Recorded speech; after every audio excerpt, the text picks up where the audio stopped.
بسم اللہ الرحمن الرحیم۔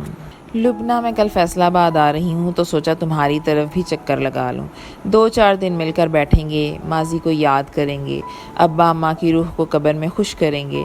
میں نے سوچا پہلے بتا دوں، تمہاری تو ادھر ادھر کی مصروفیات ہی 1000 قسم کی ہوتی ہیں۔ نفیسہ نے چھوٹی بہن کو سلام دعا کے بغیر ہی بریکنگ نیوز سنا دی۔ کل؟ لبنہ ہکلائیں۔ کل تو میں ہاں کہہ دو سگی ماں جائی کو، کل میرا درس ہے، کل مجھے بچوں کے اسکول جانا ہے، میری طبیعت خراب ہے۔ نفیسہ نے لتے لیے۔ نہیں آپا، کل ضروری کام پڑ گیا ہے، آپ گھر میں اکیلی کیسے رہیں گی؟ لبنہ کے منہ سے بس یہی کلمات برآمد ہوئے۔ واہ واہ، خوب دل جلی کہی۔ جہاں تم جاؤ گی ضروری کام سے بال بچوں سمیت، کیا میں نہیں جا سکتی ساتھ؟ وقت کی بات ہے، میں تو سب کام چھوڑ کر تمہیں گود میں لیے پھرتی تھی، تمہاری کنگھی چوٹی کرتی، تمہیں نہلاتی دھلاتی۔ ارے کیا وقت آ گیا۔ ان کی آواز بھرا گئی، لہجہ پرسوز، یقیناً نادیدہ آنسو بھی پہنچ رہی ہوں گی۔ لبنہ اس وقت کو کوس رہی تھیں جب بے دھیانی میں آپا کو آقا سمجھ کے فون اٹینڈ کر لیا۔ آقا، انہوں نے موبائل پر اپنی ملازمہ کا کوڈ محفوظ کیا ہوا تھا۔ صحیح بات ہے، ملازم ہی آقا بنے ہوئے ہیں۔ گزشتہ 2 دن سے ملازمہ چھٹی پر تھی، فون اس کا بند جا رہا تھا۔ ایسے ہی حواسوں پر آقا طاری تھا تو آپا اور آقا میں فرق ہی نہ لگا۔ ان کی خاموشی سے نفیسہ کے جلال کی لہریں لپک لپک کے موبائل فون سے باہر آ رہی تھیں۔ غضب خدا کا، ایک ہم پاگل اپنی اولاد جیسی بہن کی محبت میں پیسہ دھیلا خرچ کر کے وقت نکال کے آ رہے ہیں، اور بہن کی محبت کا یہ حال ہے کہ منہ میں گھنگھنیاں ڈال لیں۔ سکتہ طاری ہو گیا، نامراد بڑی بہن کیوں آ رہی ہے؟ نہیں آتے بھائی، نہیں آتے، تم خوش رہو، یہ مہر و محبت کے رشتوں کی سب باتیں غلط، جھوٹ، بکواس۔ ارے کون سے بہن بھائی اور کون سے رشتے؟ نہیں آپ ضرور آئیے، میں تو بس…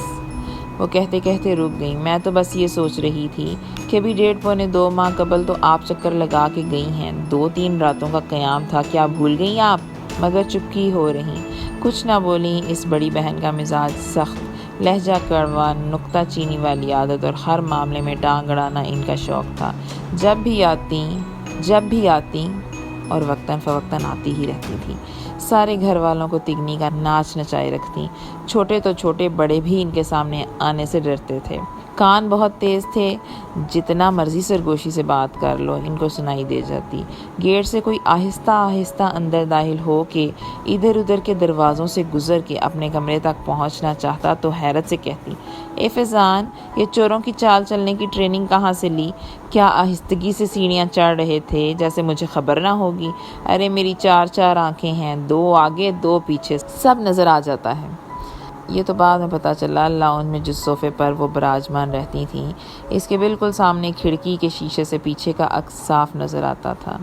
معاملہ اتنا رہتا تو بھی قابل برداشت تھا۔ وہ کسی کی تعریف سن سکتی تھیں، نہ کر سکتی تھیں سوائے اپنی تعریف کے، اور یہ بسا اوقات اتنی بڑھ جاتی کہ سامنے اکتا جاتا، جمائیاں لیتا، بس جب آتی زج کر کے جاتی۔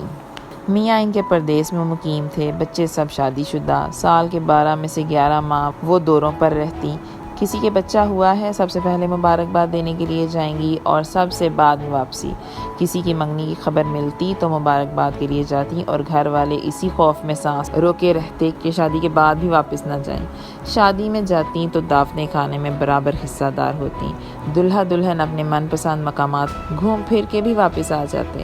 گھر والے اسی ٹینشن میں کہ کہیں خانہ آبادی کے انتظار میں تو نہیں رکی ہوئی، جن کے خانہ آبادی پر جاتی تو واپسی کا راستہ بھول جاتی۔ اللہ جانے میاں کو کیسے پتہ چلا، انہوں نے فون پر خوب جھاڑ پلائی۔ ارے بھگوان، کیا اس انتظار میں ہو میزبان دھکے دے کر نکالے، یا بچہ اتنا بڑا ہو جائے کہ ہاتھ جوڑ کے کہے، جاؤ بھائی ہماری جان چھوڑو۔ لوگوں کے 2-4 ماہ سکون سے گزرتے، پھر وہی چال بے ڈھنگی۔ دونوں بہنوں، بھابھیوں، نندوں کے بعد بھانجیوں، بھتیجوں کے ہاں بھی اب ہر غمی خوشی پر جاتی اور ڈیرا ڈال کے بیٹھ جاتی۔ اپنے اپنے روزمرہ کے معمولات زندگی میں پھنسے عزیز رشتہ داروں نے اب انہیں غمی خوشی کی خبر دینا ہی چھوڑ دیا تھا۔ مقام شکر یہ تھا کہ انہیں سوشل میڈیا کا استعمال صرف بٹن دبا کے فون سننے یا کرنے کی حد تک آتا تھا، وگرنہ پتہ نہیں ان کی کون سی تصویر سامنے آتی، یا ہر کسی کو کئی جعلی اکاؤنٹ بنانا پڑتے۔ قصہ مختصر، اب لبنہ نے ان کو آنے کی دعوت دے دی تھی۔ بیٹی کا رشتہ دیکھنے کے لیے کہیں جانے کا پروگرام تھا، اس کو مستقبل پر چھوڑا اور صلہ رحمی کے باب میں اپنا حصہ ڈالنے کے لیے تیار ہو گئیں۔ اگلے دن صبح ہی رکشہ رکا اور آپا بما اپنے 7 سالہ پوتی کے گھر میں موجود تھیں۔ اتوار کی وجہ سے سارا گھر سویا ہوا محل بنا ہوا تھا۔ 2 دفعہ بیل بجائی، پھر دروازہ پر مشق ستم کیا۔ اتفاق سے لبنہ کی آنکھ کھلی، وہ دروازہ پر پہنچی تو آپا کے چہرے پر غضب و غصہ کی وہ تحریر تھی کہ جس کا سادہ سا مفہوم یہ تھا، ناہنجار بڑی بہن کے ساتھ یہ سلوک کرتے ہیں۔ اور لبنہ ناہنجار آپا کے ساتھ ان کی پوتی کو بھی دیکھ کر حیران پریشان کھڑی تھی۔ یک نہ شد دو شد، ارے اندر کا کہو گی کہ باہر سے ہی رخصت کر دو گی بھک منگیا سمجھ کے؟ لبنہ نے ہڑبڑا کے راستہ دیا، آپا کے ہاتھ سے سامان والا بیگ پکڑا۔ شاباش بھائی شاباش، مجھ سے تو جو سلوک بھی کرو، میں تو عادی ہوں۔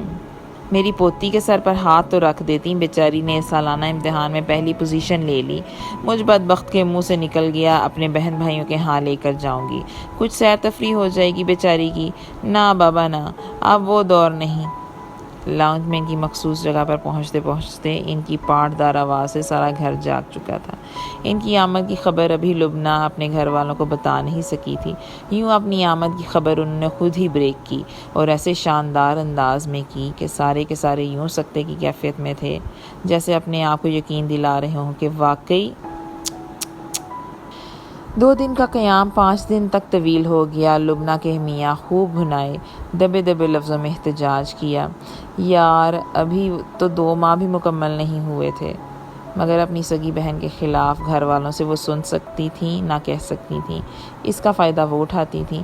5ویں دن پوتی کے لیے بہت سے لوگوں کی مثالیں بیان کر کے، فرخندانی سے سوٹ دیا ہے، نادرہ بہت خوبصورت جرسی خرید کے لائی ہے، فلاں نے 2000 دیے، فلاں نے 5000۔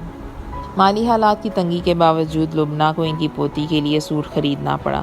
آپا کو بھی ایک کڑھائی والا دوپٹہ دیا۔ بہت سی چیزیں ایسی تھیں جو آپا کی نظروں سے پسندیدگی کا سرٹیفکیٹ حاصل کر کے ان کے سامان میں منتقل ہو چکی تھیں۔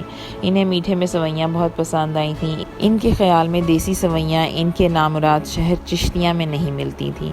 دودھ والی بالٹی بقول ان کے، تم اور لے لینا، یہ مجھے دے دو۔ لبنہ کا جوتا جو ان کے پاؤں میں بقول ان کے ایسے فٹ تھا جیسے فیکٹری والوں نے ناپ لے کر بنایا ہو۔ گاجر کا حلوہ ویسے تو نفیسہ کے ہاتھ میں قدرت نے بے انتہا ذائقہ رکھا تھا۔ ان کے ہاتھ کی بنی اشیاء کھانے کے بعد انگلیاں چاٹی نہیں چبائی جاتی تھیں، مگر ان کے ہاتھ دور دور تک ایسا خالص دودھ نہیں ملتا۔ اور تو اور موٹی گاجریں بھی چشتیاں تک پہنچتے پہنچتے دبلی پتلی اور بے ذائقہ ہو جاتی تھیں۔ گاجر کا حلوہ بھی 5 کلو والی کڑاہی میں بنوا کے لے گئیں۔ گاجریں چھیل کے کش کرنے کا کام پوتی کی مدد سے کیا، باقی دودھ گاجروں میں کفگیر چلانے کا کام کون سا مشکل ہوتا ہے، اس لیے وہ لبنہ نے ہی کیا۔ ویسے بھی خدا لگتی کہنی چاہیے، جوان جہان لڑکیاں ہی کئی گھنٹے کھڑے ہونے کا کام کر سکتی ہیں۔ جوڑوں کے درد کے مریض نماز کے 2 منٹ کے قیام کے لیے کھڑے ہو جائیں تو بڑی بات ہے۔ خدا خدا کر کے ان کی تشریف آوری سے شروع ہو کر روانگی تک کے مراحل تمام ہوئے۔ ساز و سامان میں چھوٹے بڑے سائز کے تھیلے بیگ سمیٹے بذریعہ ٹرین وہ رخصت ہوئیں۔ سب نے ان کے جانے کے بعد اپنا اپنا حلیہ درست کیا، اپنے پروگرام نئے سرے سے سیٹ کیے، رکی ہوئی سانسیں بحال کیں۔ یہ نہیں کہ وہ ڈکٹیٹر تھیں، ڈانٹ پھٹکار بہت کرتی تھیں، اپنے ہاتھوں سے سب کے سروں میں تیل کی مالش کرتی، ٹوٹکے بتاتی، محبت کے اظہار میں بخیل ہرگز نہیں تھیں۔ بس مداحلت بے جا نے انہیں ہر نسل میں ہر دل عزیز نہ بننے دیا۔ انہیں دیکھ کر سب ادھر ادھر ہو جاتے، مصروفیات یاد آ جاتی۔ جب بھی لبنہ کی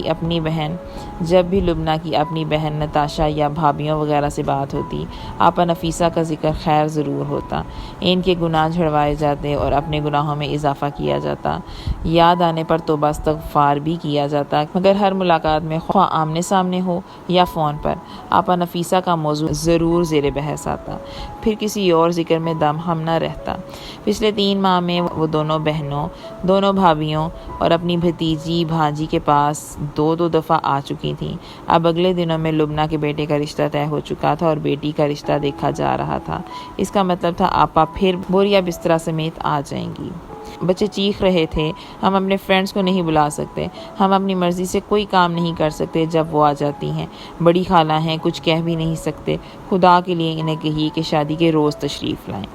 بہت سی تجاویز سامنے آئیں، بڑے مشورے ملے، مگر بات پھر وہی کہ بلی کے گلے میں گھنٹی کون باندھے گا۔ نفیسہ آپا کو کن لفظوں میں اور کیسے منع کیا جائے کہ وہ ہر وقت زبان کو حرکت میں نہ رکھیں، بہت مشکل مرحلہ تھا۔ ایک دم لبنہ کی چھوٹی بیٹی عائشہ کے دماغ میں نادر خیال آیا۔ دیکھیے امی، ابھی تک ہم کبھی بھی نفیسہ خالہ کے ہاں نہیں گئے۔ وہی 12 مہینے کہیں نہ کہیں ضرور پائی جاتی ہیں۔ ایسا کرتے ہیں ہم سب بہن بھائی، کزنز اور آپ سب مل کر چشتیاں جاتے ہیں۔ آج تک انہوں نے خدمتیں کروائی ہیں، مہمان بن کے ہی جانا پسند رہا، کبھی وہ میزبان تو بنی نہیں ہے نا۔ ذرا ان کو بھی پتہ چلے مہمان جمع ہوں تو کیسے بستروں کا بندوبست کیا جاتا ہے، کیسے ان کے ناشتے اور کھانوں کا اہتمام ہوتا ہے، کیسے درجن بھر لوگوں کے لیے چائے پانی کا انتظام کرتے ہیں، بریانی کو دم دیتے ہیں، کس طرح گرمی سے دم گھٹتا ہے، سب مل کے جاتے ہیں، کچھ آٹے دال کا بھاؤ انہیں بھی تو پتہ چلے۔ تجویز تو خاصی معقول ہے، لبنہ مسکرائیں۔ چلیے جناب، اگلے دن لبنہ اپنی دونوں بیٹیوں کے ہمراہ چشتیاں روانہ ہو گئی۔ نفیسہ آپا کے طریقے پر عمل پیرا ہوتے ہوئے جب ٹرین میں بیٹھ گئیں، پھر اطلاع دی، سگنل نہیں آ رہے، کا کہہ رہی ہے، بات ادھوری رہ گئی۔ امی، ہم نے اتنے زیادہ دن رہنا ہے نا نفیسہ خالہ کے ہاں کہ ان کو سواد آ جائے، بڑی بیٹی نے کہا۔ چشتیاں کے قریب پہنچتے سب کے خیالات الگ الگ تھے۔ کچھ کا کہنا تھا خالہ خوش ہوں گی، کچھ کا کہنا تھا خفا ہوں گی۔ بہرحال استقبال بہت اچھا ہوا۔ ان کے استقبال کے لیے پورا خاندان موجود تھا۔ گھر میں داخل ہوتے ہی نفیسہ آپا تپاک سے ملی، سب کو سینے سے لگایا، راستے کا حال احوال پوچھا۔ ناشتہ خوب اہتمام سے بنایا ہوا تھا، پراٹھے، آلو کی بھجیا، چنے، نان، حلوہ، ڈبل روٹی، انڈے۔ آپا نے سب گھر والوں کو آگے لگایا ہوا تھا۔ لبنہ اور بچے دل ہی دل میں شرمندہ ہوتے رہے، خواہاں دل میں اتنی بدگمانیاں لاتے رہے۔ ناشتہ کے برتن سے مٹوا کر آپا بے فکر ہو گئیں۔ بھنے سوکھے چنے بڑی سی پلیٹ میں دھرے ہوئے تھے۔ ہر 2-4 منٹ کے بعد آپا نعرہ لگاتی، کھاؤ بھائی کھاؤ، بہت مفید ہوتے ہیں، انسانی وزن کو بڑھنے سے روکتے ہیں۔ زمانے بھر کی داستانیں سناتیں، خاندان سے اپنی مہر و محبت کے قصے بیان کیے، سب کے لیے اپنی قربانیاں زور و شور سے بتائیں، کس نے کس موقع پر ان کے ساتھ کتنا برا سلوک روا رکھا وہ بتایا، خاندان کی خود غرضیوں کے قصے بیان کیے۔ 12 سے 1 اور 1 سے 2 بج گئے۔ آپا کی بہو تو میکے گئی ہوئی تھیں یا اللہ جانے بھیج دی گئی تھیں۔ آپا کی باتوں کا دور ختم ہونے میں نہیں آ رہا تھا۔